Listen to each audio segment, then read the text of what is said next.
আসসালামু আলাইকুম। দুবাইয়ের উঁচু, উঁচু বিল্ডিং আমার খুব বেশি পছন্দের। আর সেটা যদি হয় ড্রাইভিংয়ের মাধ্যমে দেখা, ড্রাইভ করতে, করতে দুবাইয়ের উঁচু, উঁচু বিল্ডিং দেখা that is one of my favourite things. তো ড্রাইভ করতে, করতে দুবাইয়ের উঁচু, উঁচু বিল্ডিং দেখা সেটা আমার জন্য একটা হ্যাপিনেস ব্যাপার।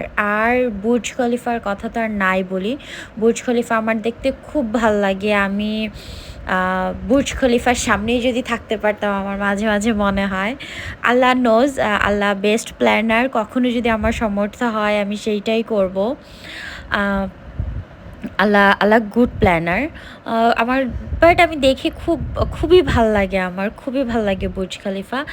জাস্ট আমার দেখে ভাল লাগতেছে ব্যাপারটা অ্যাকচুয়ালি এমন না। আমি বুর্জ খলিফা থেকে অনেক কিছু শিখি। অ্যান্ড উঁচু উঁচু বিল্ডিং দেখে আমাকে এত সুন্দর সুন্দর বিল্ডিং, এত ব্রেইন এখানে ইনভেস্ট হয়েছে। বাট আমি মানে একটু দেখেই আমার জাস্ট হয়ে যাচ্ছে। বাট এত উঁচু উঁচু বিল্ডিং খেলনার মতো দেখা যাচ্ছে। বাট এত মানুষের পরিশ্রম, এত ব্রেন। অ্যাকচুয়ালি দুবাই নিয়ে আর কি বলবো, দুবাই অনেক বেশি টেকনোলজিতে অনেক বেশি অ্যাডভান্স, অনেক বেশি অ্যাডভান্স। আর দুবাইয়ে যে ব্রেইন অ্যাকচুয়ালি ওয়ার্কস, মানে ব্রেইনে যে কী লেভেলের ডিমান্ড, এটা দুবাই না থাকলে, দুবাই কেউ না গেলে মনে হয় না কেউ বুঝতে পারবে। মানুষ এখানে বিজনেস অনেক, আলহামদুলিল্লাহ অনেক ভালো এখানে বিজনেস পলিসি। অ্যান্ড কেউ কোনো কাজ ছোট ভাবতেছে না, সবাই সব কিছু করার ট্রাই করে। কে কীভাবে টাকা আর্ন করবে, কে কীভাবে নিজের বিজনেস বাড়াবে, সবার মেন্টালিটি ওটার মধ্যেই আটকা থাকে। Business business business, earn money earn money, every one thinks about that, but earn money and business. And এখানকার লাইফস্টাইল আর কি বলবো, এখানকার লাইফস্টাইল অনেক বেশি হাই করে রাখছে মানুষজন।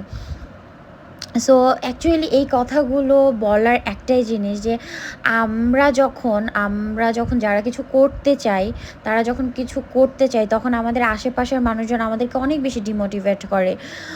কি দরকার দুনিয়াতে এত কিছু, কি দরকার একটু মেয়ে মানুষ কেন এত কিছু করা দরকার, এইটা কেন দরকার, ওইটা কেন দরকার, হ্যাঁ, এইটা এইটা তোমাকে শোভা পায়, এইটা তুমি করবা, এইটা একটা কাজ হইল।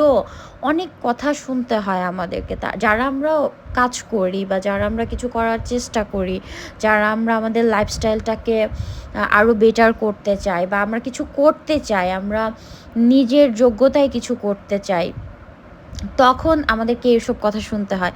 আমাকেও শুনতে হয়, এর জন্য আমার এক্সপিরিয়েন্স আছে। সো যখন এইসব শুনি তখন আমি একটু ডিমোটিভেট হই। তারপর আবার নিজেকে মোটিভেট করি যে না, কে কী বললো এগুলো মাথায় নেওয়া যাবে না, আমাকে কাজ করতে হবে।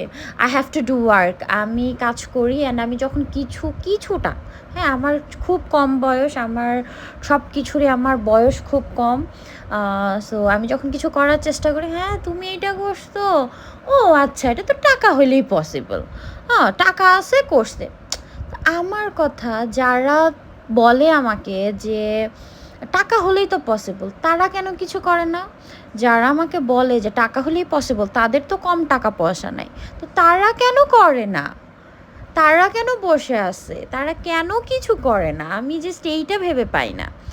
অনেকে আমাকে বলে মেয়ে মানুষ কেন এত কিছু করা দরকার? তাহলে তারা কেন তাদের সন্তানদেরকে ভালো কিছু করানোর জন্য উঠে পড়ে লাগে? So that's the things. Please আমাকে কেউ ডিমোটিভেট করতে আইসেন না, কজ আমি নিজেই মোটিভেট হই। আল্লাহ তাআলা আমার পাশে আছেন। আমি নিজে একটা পজিশন আল্লাহ আমাকে নিয়ে যাবেনই ইনশাল্লাহ। সো প্লিজ নিজের চিন্তা করেন, নিজেকে নিয়ে ভাবেন, আমাকে নিয়ে ভাবার দরকার নাই। আমি ওয়ান পিস, হ্যাঁ, আমাকে নিয়ে চিন্তা করার দরকার নাই। So thank you everyone.